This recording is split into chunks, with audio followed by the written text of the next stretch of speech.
Good morning વિદ્યાર્થી મિત્રો.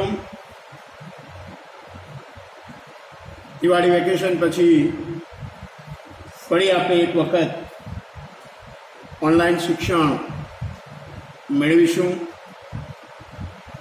આપ સૌ સારી રીતે જાણો છો, પરિચિત છો કે હાલના સંજોગોમાં કોઈ પણ રીતે શાળાઓ શરૂ થઈ શકે એમ નથી,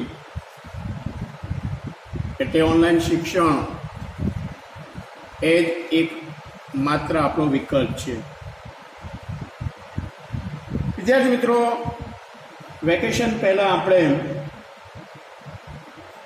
1 થી 7 પ્રકરણનો વિડીયો દ્વારા ઓનલાઈન અભ્યાસ કર્યો હતો. આજે આપણે પ્રકરણ 8 નાણાકીય સંચાલન એનો અભ્યાસ કરીશું. જ્યાં સુધી શાળાઓ શરૂ ન થાય ત્યાં સુધી આપણે ઓનલાઈન શિક્ષણ વિડીયો મારફતે મેળવતા રહીશું. તો આજે આપણે એક નવા પ્રકરણની શરૂઆત કરીએ છીએ. પ્રકરણ 8 નાણાકીય સંચાલન, ફાઇનાન્શિયલ મેનેજમેન્ટ. આજની વિડીયોમાં આપણે નાણાકીય સંચાલનનો ખ્યાલ, એનો અર્થ, એની વ્યાખ્યા અને એની લાક્ષણિકતાઓની વાત કરીશું. વિદ્યાર્થી મિત્રો, આપ સૌ જાણો છો કે ચાલુ વર્ષે સરકારે તમારા અભ્યાસક્રમની અંદર 30% ઘટાડો કરી નાખ્યો છે. એટલે આ પ્રકરણમાંથી કેટલાક મુદ્દાઓ સરકારે બાદ કર્યા છે. આ પ્રકરણમાં તમારે જે અભ્યાસ કરવાનો છે, મુદ્દાઓની અહીંયા સ્ક્રીન ઉપર તમને જોઈ શકો છો.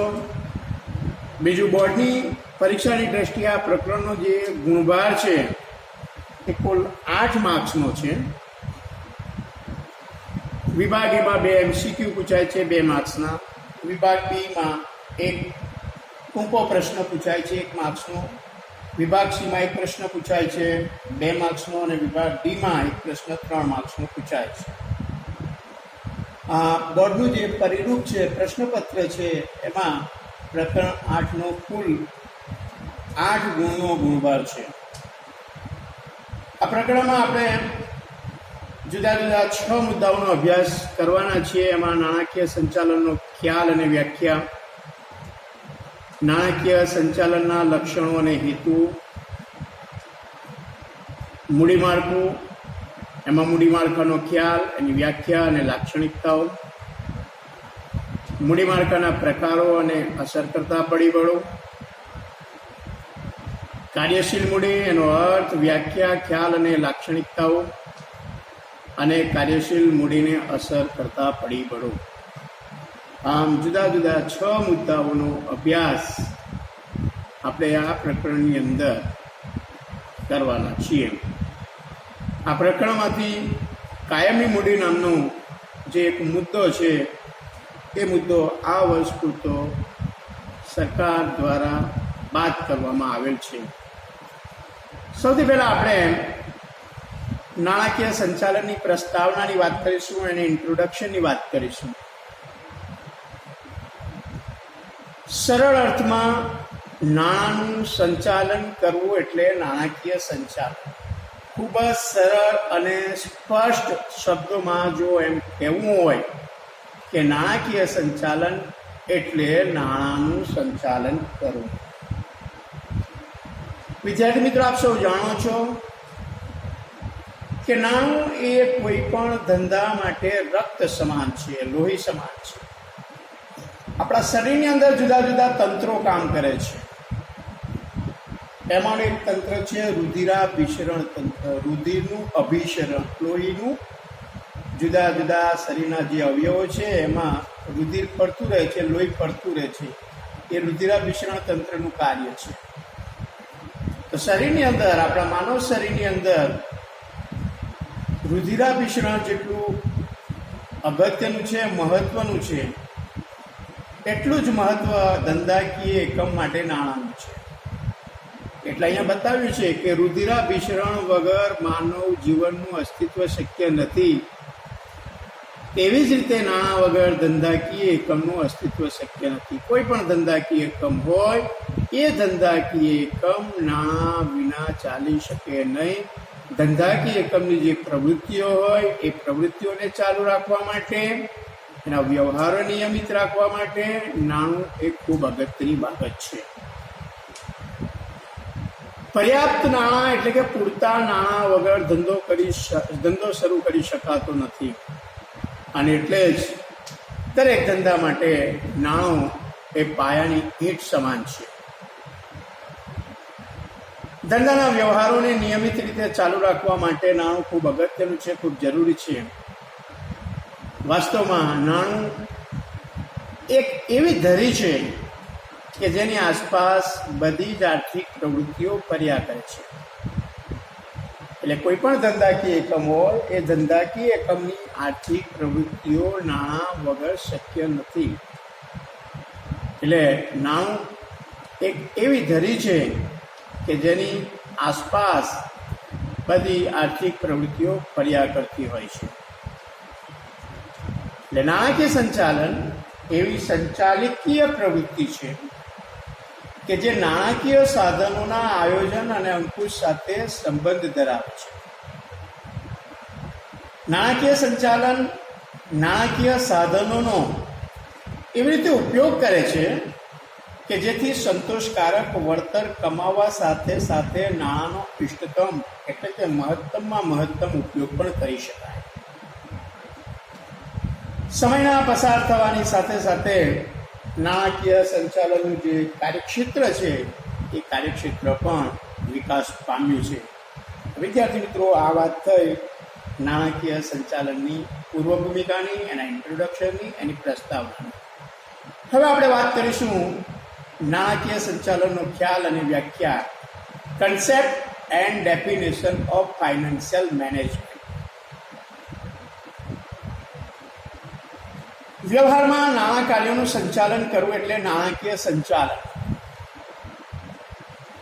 ધંધાની બધી જ નાણાકીય પ્રવૃત્તિઓના પાસાનો સમાવેશ નાણાકીય સંચાલનમાં થાય છે.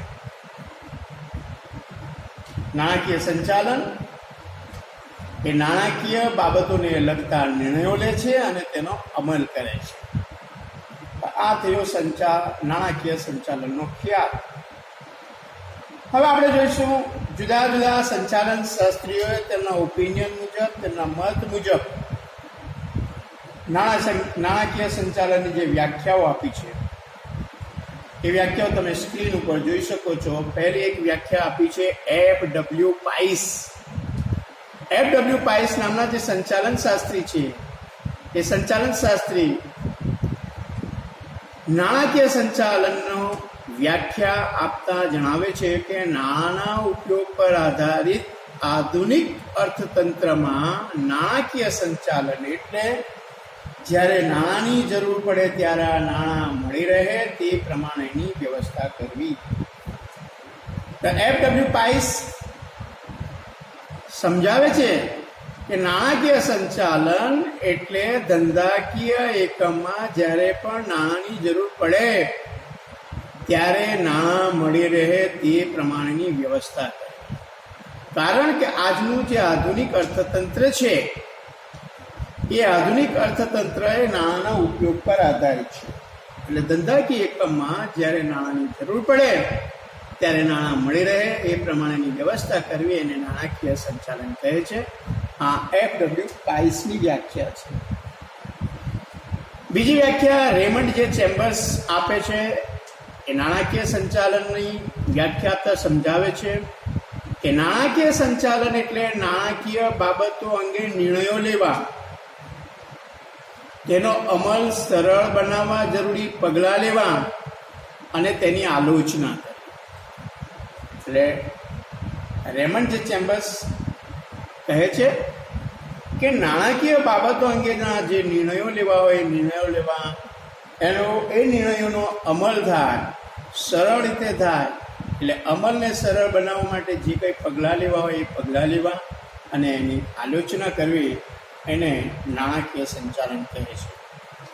અને ત્રીજી એક વ્યાખ્યા પ્રોફેસર M. કિમ્બાલ નાણાકીય સંચાલન વિશે સમજાવે છે કે નાણાકીય સંચાલન એટલે ભંડોળ મેળવવું, તેનો ઇષ્ટતમ ઉપયોગ કરવો તથા તેની યોગ્ય ફાળવણી કરવી. એટલે પ્રોફેસર કિમ્બાલના મત મુજબ નાણાકીય સંચાલન એટલે ધંધાકીય એકમ માટે નાણાં મેળવવા, ભંડોળ મેળવવું, એનો મહત્તમમાં મહત્તમ ઇષ્ટતમ ઉપયોગ કરવો અને તેની યોગ્ય રીતે ફાળવણી કરવી, એને નાણાકીય સંચાલન કહે છે. તો વિદ્યાર્થી મિત્રો, આ થઈ નાણાકીય સંચાલનની જુદા જુદા સંચાલન શાસ્ત્રીઓએ આપેલી વ્યાખ્યાઓ. વિદ્યાર્થી મિત્રો, હવે આપણે વાત કરીશું નાણાકીય સંચાલનની લાક્ષણિકતાઓ, characteristics of financial management. Screen ઉપર તમે જોઈ શકો છો નાણાકીય સંચાલનની લાક્ષણિકતાઓ. નંબર 1, સંચાલનની શાખા. વિદ્યાર્થી મિત્રો, નાણાકીય સંચાલન એ સંચાલનની એક શાખા છે, એક બ્રાન્ચ છે કે જેમાં નાણાંના ઉપયોગ માટે આયોજન અને અંકુશના કાર્યનો સમાવેશ થાય છે. સંચાલનના જે જુદા જુદા કાર્યો છે એ કાર્યો પૈકી આયોજન એટલે કે પ્લાનિંગ અને અંકુશ એટલે કે કંટ્રોલિંગ, આ બંને કાર્યોનો સમાવેશ નાણાકીય સંચાલનની અંદર થાય છે. એટલે નાણાકીય સંચાલન એ સંચાલનની એક શાખા છે. બીજું લક્ષણ છે વિશાળ કાર્યક્ષેત્ર. નાણાકીય સંચાલનનું જે કાર્યક્ષેત્ર છે એ ખૂબ વિશાળ છે અને એ કાર્યક્ષેત્ર એટલું વિશાળ છે કે જેમાં નાણાંની જરૂરિયાતનું અનુમાન, એનો અંદાજ, એની પ્રાપ્તિ એટલે કે નાણાં મેળવવા, એનો મહત્તમ ઉપયોગ, મેક્સિમમ યુટિલાઇઝેશન, યોગ્ય ફાળવણી અને તેના આયોજન તથા અંકુશનો સમાવેશ થાય છે. એટલે નાણાકીય સંચાલનનું કાર્યક્ષેત્ર વિશાળ છે. કોઈ પણ ધંધાકીય એકમ હોય, એ ધંધાકીય એકમની શરૂઆતથી લઈ તેના અંત સુધીના બધા જ નાણાકીય કાર્યોનો સમાવેશ થાય છે. એટલે નાણાકીય સંચાલનનું જે કાર્યક્ષેત્ર છે એ કાર્યક્ષેત્ર વિશાળ છે. એટલે બીજું લક્ષણ છે વિશાળ કાર્યક્ષેત્ર. ત્રીજું લક્ષણ છે સંચાલકીય નિર્ણયોનો આધાર. તો સંચાલનને લગતા જે નિર્ણયો છે, સંચાલકીય જે નિર્ણયો છે, એ નિર્ણયો માટેનો આધાર નાણાકીય સંચાલન પૂરો પાડે છે. એમાં ઉત્પાદન, વેચાણ, સંશોધન વિકાસ વગેરે બાબતો અંગેના જે નિર્ણયો છે એ નિર્ણયો નાણાકીય સંચાલન ઉપર આધાર રાખે છે. એટલે ત્રીજું લક્ષણ છે સંચાલકીય નિર્ણયોનો આધાર. ચોથું લક્ષણ છે નાણાકીય નિર્ણયો સાથે સંબંધ. નાણાકીય સંચાલનને નાણાકીય નિર્ણયો સાથે સંબંધ છે. નાણાકીય નિર્ણયો જેવા કે રોકાણ, ઇન્વેસ્ટમેન્ટ, મૂડી માળખું, કેપિટલ સ્ટ્રક્ચર અને ડિવિડન્ડ નીતિ, ડિવિડન્ડ પોલિસી વગેરે અંગેના નિર્ણયો સાથે નાણાકીય સંચાલન સંબંધ ધરાવે છે. નિર્ણય પ્રક્રિયામાં નાણાકીય સંચાલન આધુનિક ગાણિતિક પદ્ધતિઓનો ઉપયોગ કરે છે. એટલે નાણાકીય સંચાલનને નાણાકીય નિર્ણયો સાથે સંબંધ છે. પાંચમું લક્ષણ છે માલિકના મહત્તમ આર્થિક કલ્યાણનો હેતુ. તો માલિકના મહત્તમ આર્થિક કલ્યાણ માટે નાણાકીય સંચાલન બે અભિગમો અપનાવે છે. પહેલો અભિગમ છે નફાનું મહત્તમીકરણ અને બીજો અભિગમ છે સંપત્તિનું મહત્તમીકરણ. એટલે માલિકનું મહત્તમ આર્થિક કલ્યાણ થાય એ માટે નાણાકીય સંચાલન બે અભિગમો અપનાવે છે. એટલે પાંચમું લક્ષણ છે માલિકના મહત્તમ આર્થિક કલ્યાણનો. છઠ્ઠું લક્ષણ છે ચાવીરૂપ સ્થાન, કી પ્લેસ. તો નાણાકીય સંચાલન એ સંચાલકીય પ્રવૃત્તિ છે અને ધંધાકીય એકમના વ્યવસ્થાકીય માળખામાં ચાવીરૂપ સ્થાન ધરાવે છે. આપણે શરૂઆતમાં એની પ્રસ્તાવનામાં એની પૂર્વ ભૂમિકામાં જોયું, કોઈ પણ ધંધાકીય એકમ હોય એ ધંધાકીય એકમની પ્રવૃત્તિઓ નાણાં વગર શક્ય નથી. એટલે નાણાકીય સંચાલન એ ચાવીરૂપ સ્થાન ધરાવે છે. કોઈ પણ ધંધાકીય એકમ હોય એ ધંધાકીય એકમમાં એ કી પ્લેસ ધરાવે છે. એટલે નાણાકીય સંચાલનનું છઠ્ઠું લક્ષણ છે ચાવીરૂપ સ્થાન. સાતમું લક્ષણ છે સંચાલનના અન્ય વિસ્તારો સાથે સંબંધ. વિદ્યાર્થી મિત્રો, પહેલા પ્રકરણની અંદર આપણે સંચાલનના કાર્ય વિસ્તારો વિશે શીખ્યા હતા. ધંધાની જે મોટા ભાગની પ્રવૃત્તિઓ છે એ પ્રવૃત્તિઓ જેવી કે ઉત્પાદન છે, વેચાણ છે, બજાર સંશોધન છે,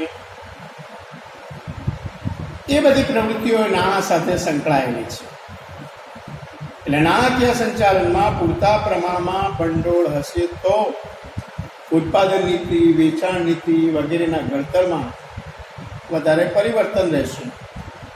એટલે આ અર્થમાં નાણાકીય સંચાલન એ સંચાલનના જુદા જુદા વિસ્તારો જેવા કે ઉત્પાદન સંચાલન, બજાર સંચાલન અને કર્મચારી સંચાલન વગેરે સાથે સંબંધ ધરાવે છે. આમ સંચાલનના અન્ય વિસ્તારો સાથે નાણાકીય સંચાલન સંબંધ ધરાવે છે. અને એનું આઠમું લક્ષણ છે બે ભાગમાં વિભાજન. નાણાકીય સંચાલનને બે ભાગમાં વહેંચી શકાય. એક કાયમી મૂડીનું સંચાલન અને બીજું કાર્યશીલ મૂડીનું સંચાલન. કાયમી મૂડીના સંચાલનમાં કાયમી મિલકતો, ફિક્સ એસેટ્સ જેને આપણે અંગ્રેજીમાં કહીએ, આ કાયમી મિલકતો જેવી કે મકાન છે, યંત્રો છે, જમીન છે વગેરેના વિસ્તરણ માટેના આયોજનનો સમાવેશ થાય છે. જ્યારે કાર્યશીલ મૂડીનું સંચાલન એ ધંધાકીય એકમના રોજબરોજના જે ખર્ચાઓ હોય છે એ ખર્ચાઓ માટે જરૂરી છે. આમ નાણાકીય સંચાલનને બે ભાગમાં વિભાજિત કરી શકાય છે: કાયમી મૂડીનું સંચાલન અને કાર્યશીલ મૂડીનું સંચાલન. તો વિદ્યાર્થી મિત્રો, આ વાત થઈ નાણાકીય સંચાલનની લાક્ષણિકતાઓ. વિદ્યાર્થી મિત્રો, આજની વિડીયોમાં આપણે નાણાકીય સંચાલનનો ખ્યાલ, એની વ્યાખ્યા અને એની લાક્ષણિકતાઓની વાત કરી. નેક્સ્ટ વિડીયોમાં આ પ્રકરણમાં આપણે આગળ અભ્યાસ કરીશું. Thank you.